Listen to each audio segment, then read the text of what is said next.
All right. Yeah, great breakdown by Esteban. I want to bring in another great guest. We are joined with the man himself, one of my favorite people to talk to, and I mean that, Ted Rall, political cartoonist, syndicated columnist, host of TMI with the beautiful, the one and only. She walks on water. She smells like butterscotch. Manila Chan. How you doing? How you doing, Ted? You doing okay? I'm good. I don't walk on water, but maybe if I lost some weight. But yeah. Mount Manila's cool people, man. I like her. I love her to death. And she was my co-host, so I always have a soft spot for all of my co-hosts. But I'm glad that you can join me because there are a couple of big stories that are just fascinating. First and foremost, how are you? Before I jump into it. I'm good. Allergies and heat are really kicking my ass. It's been relentlessly in the 90s here in New York, day after day after day. We're now going into weeks, no end in sight. Next week's going to be exactly the same. So I have asthma, so it affects me. So, but otherwise, I'm all right. They're saying your mic is a bit low. Let me see if I can control it. Hold on. Let me They've see. been giving me tools. I can fix that. I don't know. Okay. I can fix that. Let me see. Okay. Okay, maybe I don't have tools. I thought I had tools. I don't have any. How is that, Jamal? Better. Excellent. Okay, cool. Let me make it. I can Excellent, make it excellent, better excellent. still. There we go. Let's start here. So I could start at Donald Trump's illness, but let's go to the candy first. Jeffrey Epstein friends sent him a body letter for his 50th birthday. One was from President Donald Trump, who act as if he has no idea who Epstein is, not sure if Epstein even exists. Like, I don't know that guy. What do you mean? I don't think Epstein killed himself. I don't even know if that was an Epstein. Do you think that's what Trump is now? He's not really a Christian. Otherwise, we could have the cockroach 3 times, and then he would recognize the betrayal. I don't know Jesus. I don't know Jesus at all. No one's ever compared Jesus before. Jesus. Yeah. He's panicking big time. I mean, he's talking about suing the Wall Street Journal for publishing the story, and he did it anyway. And so just so the audience will know, I'm going to go through this part. It says the book was put together by New York City bookbinder Herbert Weitz. According to people who were involved in the process, Weitz, who died in 2020, listed Epstein as a client on his website in 2003. So real book, real thing. This is not something that is made up. Donald Trump apparently drew a woman with breasts, and inside of drawing the woman with breasts, it said voiceover. There must be more to life than having everything. The note began, Donald, yes, there is, but I won't tell you what it is. Jeffrey, nor will I, since I also know what it is. Donald, we have certain things in common, Jeffrey. Jeffrey, yes, we do.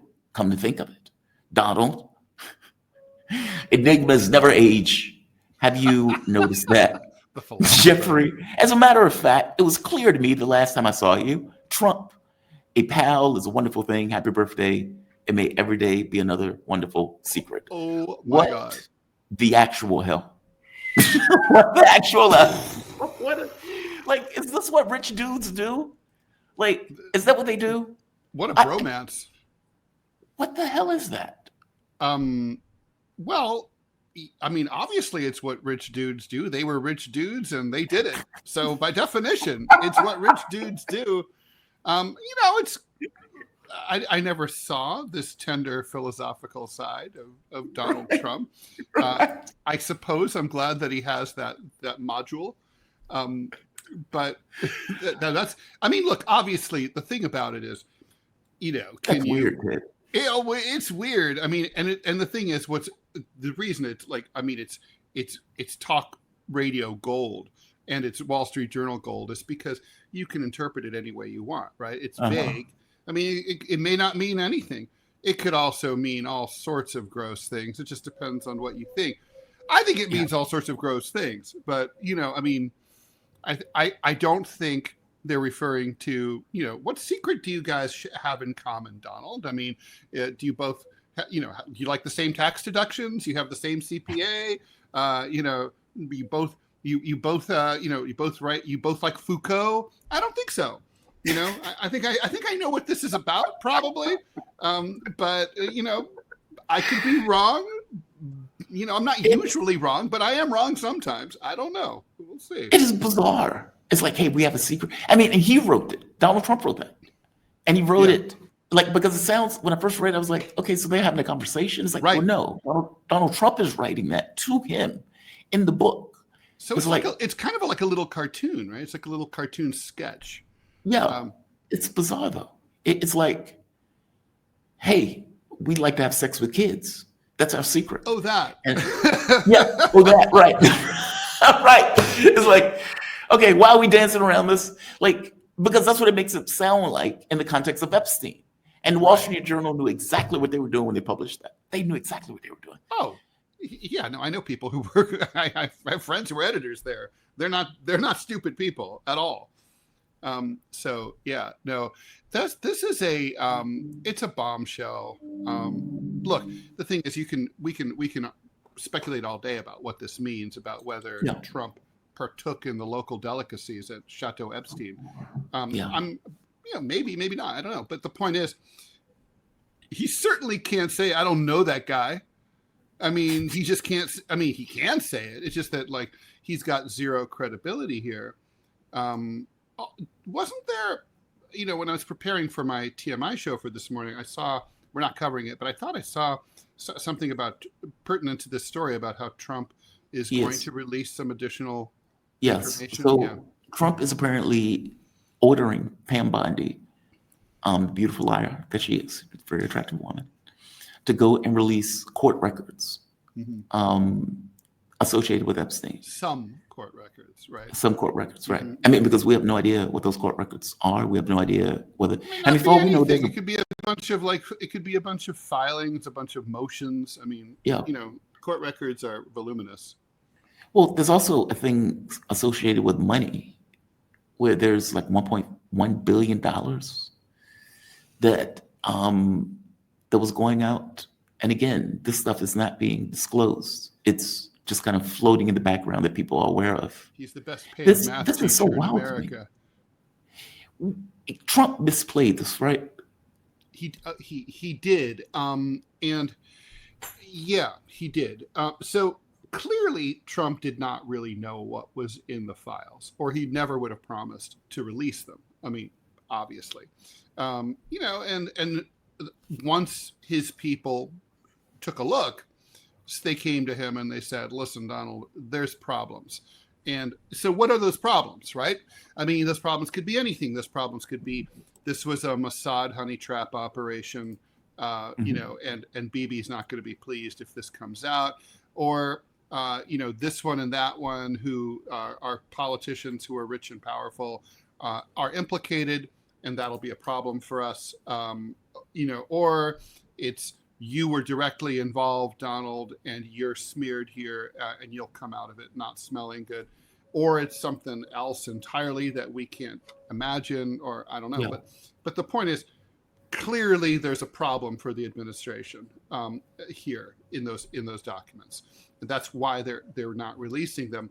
Now, the thing is, as you know, the cliche, I mean, I grew up as a little kid watching the Watergate hearings, is it's not the crime, it's the cover-up.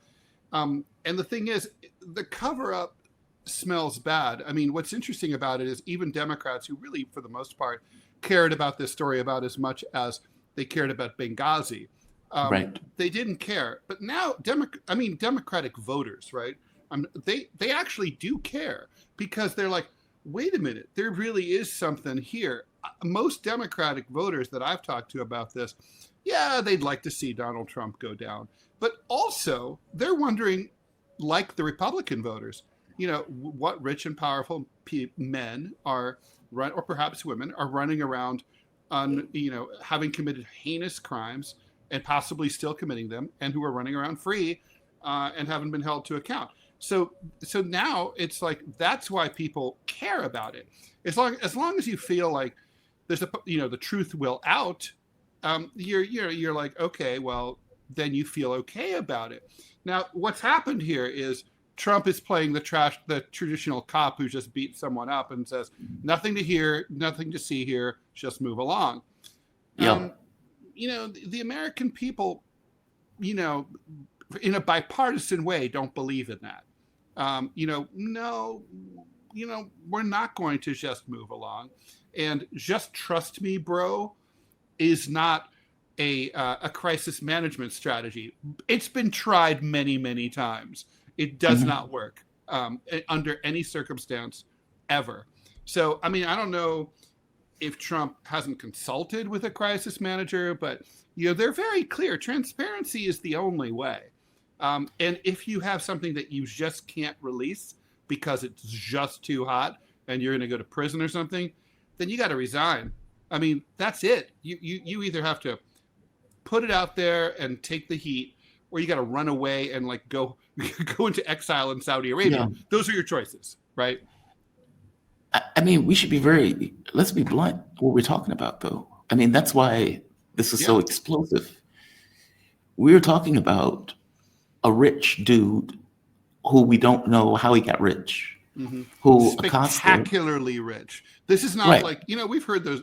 She was a retired teacher. She saved $2 million and she was a great investor. That's not this. This is a guy who owned 3 private jets, on his own personal sex island, and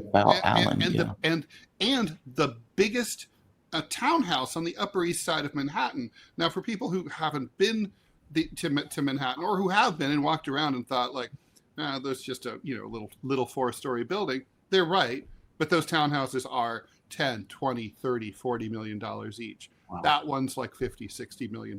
It's stupid, but that's how much they are. I mean, so nobody has that kind of money and lives that kind. And then, so it's like, okay, how did he become so rich? And how did he get this list of fancy friends? I mean, Hillary and Bill don't come to my apartment and hang out with Clovis. They're welcome to. In fact, she has a pied a terre around the corner from me, actually. People, my neighbors have seen Hillary. But political gadfly into media, politics, entertainment. He knew all of these people, world leaders. And then there's the suspicious, highly suspicious, extremely questionable circumstances surrounding his murder. I'm going to just say it. He was. I mean, most Americans agree with me. I think he was murdered. And I think we all agree he was probably murdered, right? Yeah. And just to be, like I said, just to be very clear. Even if he committed suicide, it was murder because he never should have been allowed to commit suicide. Acosta said that he was intelligence, he was above his pay grade, and to cut him loose, which allowed him to go for another decade. And we're talking about a lifestyle that's supposedly based on what we understand of it and what most of Americans understand of it. He was fucking kids, and he was feeding those kids to other grown men of means who was just as rich to also fuck those kids. And to do this over a period of time let's say it was tens of kids or hundreds of kids. And we're talking about something that took place over the course of time. And so for Donald Trump, period of time, right? Because wasn't the Florida charges, weren't those 2008 or so? Yes, those were early. And that, which means it had been going on for a period of time prior to that. Then he got this I forget if he served or not, but got a very short slap on the wrist. He might have done 6 months in prison or something, or probation. Anyway, slap on the wrist. And then he was back at the good times. So we're probably talking 15, 20 years at least. And Trump is throwing his body to protect the list of pedophiles that Epstein apparently was working with. And again, the reason why he was allowing there's no list, kids, but certainly, look, there may not be a list like here's the Excel spreadsheet.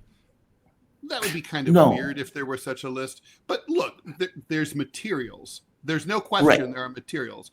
And there are allegations and evidence implicating rich and powerful men. That's what's in there. Yeah. And because the entire point was leverage. There's video. I mean, let's not forget, right? Everybody who came to those, he had sex parties, right, at his residence. Okay, so he had a camera outside, and there's security camera footage of everybody who came and went. So, and I'm sure there was a guest book because those people have guest books. So we know who attended what and when. So if Alan Dershowitz was there one night, Bill Clinton was there another night, we know exactly. It's like the White House logs. We know. Yep. That's in there. That's people need to stop talking about the list. It's more just because we don't know if that exists or not. But but the thought was that he was using leverage operations, intelligence, that effectively he was videotaping all these things within the context of his house. Yeah, and apparently the whole house was tricked out with cameras. Yeah. Yeah. And so the thought is, okay, well, Puff Daddy, when they went to get Puff, think of the videotapes and everything else that they got from his house. Yeah. And you're telling me that if they were using Epstein as an influence operation in order to get leverage on various celebrities, various political figures, et cetera. Mm-hmm. Yeah. And so that's what we're talking about. So with the American public. Also, let's not forget, the reason I like the Mossad theory is because, it fits. It really works, right? Like if you test it out, you throw it at the wall, it works from every angle, like a Rubik's Cube. You turn it around. Oh, this works too. So like the Mossad theory works. Like, has anybody who's been implicated in Epstein world ever criticized Israel? And the answer is no. Now, have people who have hot, rich and powerful men criticized Israel? Yes. Are any of those rich and powerful men, were they ever associated with Epstein? No. Jimmy Carter wrote a book famously comparing, comparing Israel to an apartheid state in South Africa. He took a lot of heat for it. Hung out with Roslin, not with Epstein. So it's like, it works. I mean, it's a model. It's like a working theory, I think is the best way to put it. Could be wrong, like any working theory. Yeah, but Trump makes it look like, and he makes it look like there's something there. Like Ghislaine Maxwell, her dad, Robert Maxwell, was part of the Mossad. The belief is that they brought him in. Nobody knows where Epstein gets his money from. Like all of that stuff is weird. And then he tries to kill himself, quote unquote, in prison with Taglioni sleeping through a guy trying to kill himself. And it's like, whoa. So you mean he just kind of quietly tried to kill himself? Yeah, like one of the things you read about anybody who's been to prison, and I know quite a few people who have been to prison, they'll tell you, you don't sleep well. Sleep is the thing that you don't get in prison. So, and you sleep with one eye open like a cat because you have to, because stuff can go down at any time. So I don't believe that he slept through that at all. I mean, the story just doesn't make sense. And there's some stuff that's like, it's just comical. Like, oh, the 2.5 minute gaps at the end of the day. Oh, it's because of the software. That software that only goes to 1157 that you've heard so much about. Like, really? Because I'm 61 years old. I've never heard of that. Right. Right. Yeah, no, it's the whole thing. I mean, I wasn't that interested in the Epstein story until, it started to really fall apart for Trump. I definitely thought that he had, was murdered. That because I had a friend who was at MTC during the same period. He said it's what their story wasn't possible. That really? Yeah, I mean, basically, the long and the short of it is that at MDC you are checked every inmate is checked every 8 minutes. This guy's on suicide watch. They would have had someone sitting outside his cell 24 hours. They would pay a trustee usually, and just plant them on a chair right outside their cell. Just be, and then like in exchange for privileges or maybe some commissary funds or something. This is their prison job. They sit there. Yeah. And so like the story that he was unattended for 6.5 hours. No one at MDC is unattended for 16.5 minutes. So it's like that's not true. That can't be true. And then the whole like, oh, the cameras were all out in that section. No. Like the guards always made sure those cameras were working because if they were ever assaulted, they wanted evidence to be able to show which inmate attacked them. Right. Good point. So like that's just also is not true. I mean, not to mention the physics of it, right? Like, he didn't hang himself from the ceiling. He, had a contraption where he pushed himself away. Like, give me a break. Yeah. Just really stopped. I mean, look, people kill themselves in crazy ways. I knew a dude. He almost hacked his own head off by committing suicide. He basically went after his own self with a butcher knife, and they found him. His head was barely attached to his body. So Jesus. People can do crazy shit, but this takes the cake. Yeah, it's just not. It's just like it doesn't. I just don't believe him. That's all. Yeah. I mean, it's they're trying nothing to say personal. I just don't think it's true. It doesn't. Well, they're trying to say the guards went to sleep. The cameras were broken. Hours. And by the way, that tape was stitched together. That was the other part that they used Adobe Premiere to stitch the tape together. The one that they said missing 3 minutes. Here's the thing. They think Trump and the powers that be, they think we're stupid. That's what this is about. And I think and they think they're a lot smarter than everybody else. Oh, we can stitch this tape together. Who will ever know? LA Times did the same thing to me. They the key piece of evidence was an audio recording, and they spliced it, and I was able to prove it. And like the point is, they're like, oh, no one will ever know. It's like, really? Well, I hired the guys from Kraftwerk, and they proved it. So they found out. Yeah. One last thing before I let you go, and we have about 4 minutes, give or take. Donald Trump has apparently an illness. Now, they're saying, well, we're trying to be transparent. Transparent my ass.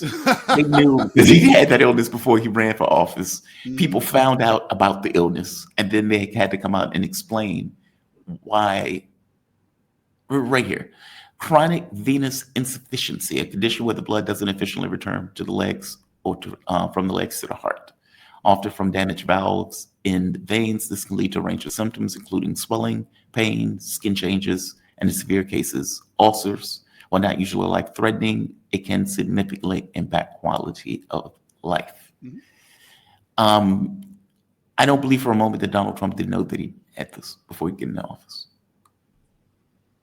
I don't believe that either. And, ironically, Democrats are going to be in no position to charge cover-up after the shenanigans that they pulled for the last 4 years over Biden. And it's been one of the things I've been saying over and over, is that it's one of the reasons that they shouldn't have done that, is that they're not in a position to hold a Republican accountable now. Look, I mean, Trump is an old man. He's almost 80 years old. He's overweight. He doesn't eat well. Doesn't exercise. He's I mean, it's not surprising that he's not in like tip-top shape. It's a bit of a cover-up. I guess you could say it's not quite as bad as what Biden did. At least they're saying something about his health. They're like, okay, he is sick, as opposed to Karine Jean-Pierre, who's like, it's like if Joe Biden was black, he'd be Dolomite, the human tornado. It's like you can't keep up with him. The devil's son-in-law, way down in the jungle. I am a huge Dolomite fan. I grew up on Dolomite. Disco Godfather. Yeah, I just watched Dolomite with my son 2 nights ago. Did you? Yeah, it's so great, man. It's black exploitation at its finest. Like, where's Cavaletti had my girls? Where's Cavaletti had my girls? Oh, I love it. That shit ain't mine. Well, Dolomite, you're serving time for stolen furs. As one does. Yeah. God, man, that is the funniest shit ever. And I used to love the poetry. Oh God, I used to love that stuff. But it's like, it's like, come on, it's like they were like lying like the day is long. Anyway, sorry. Go ahead. I know you have to go. You're perfectly fine. You're perfectly fine. That is funny to me that you're showing it to your kid. Oh, that is the funniest thing in the world. Ted Rall, political cartoonist, syndicated columnist, co-host with Manila Chan, TMI. Check him out. It comes on at 10 a.m. Basically, when this comes off, they come on. Thank you for this, man. I appreciate this, Ted. Thank you so much. This reminds me, I need to watch Dolomite 2. Okay, talk to you later. I know, right? You've talked it up. I think Dolomite 2 might be better, maybe. But, Dolomite 1, just for the surprise factor, is so great. Yeah, but you're really happy that when you see Dolomite 2, you're like, oh, this is so great. Plus, it has Think I Can't Jump, check out this good shit. Yeah, right. Right. And it's got the sex slide, too. Oh man, it's the funniest thing in the world. The house is shaking when he's having sex with the wife. Oh man, it's the funniest thing in the world. And he's so doughy and stoned. He's so stoned. Yeah. I mean, he's so stoned. He's like, It's black exploitation at its best. it's so great. Anyway, have a good one, my man. You be too. safe, okay? Right. Bye-bye. Oh, man, that is fantastic. Totally mic'd. Totally.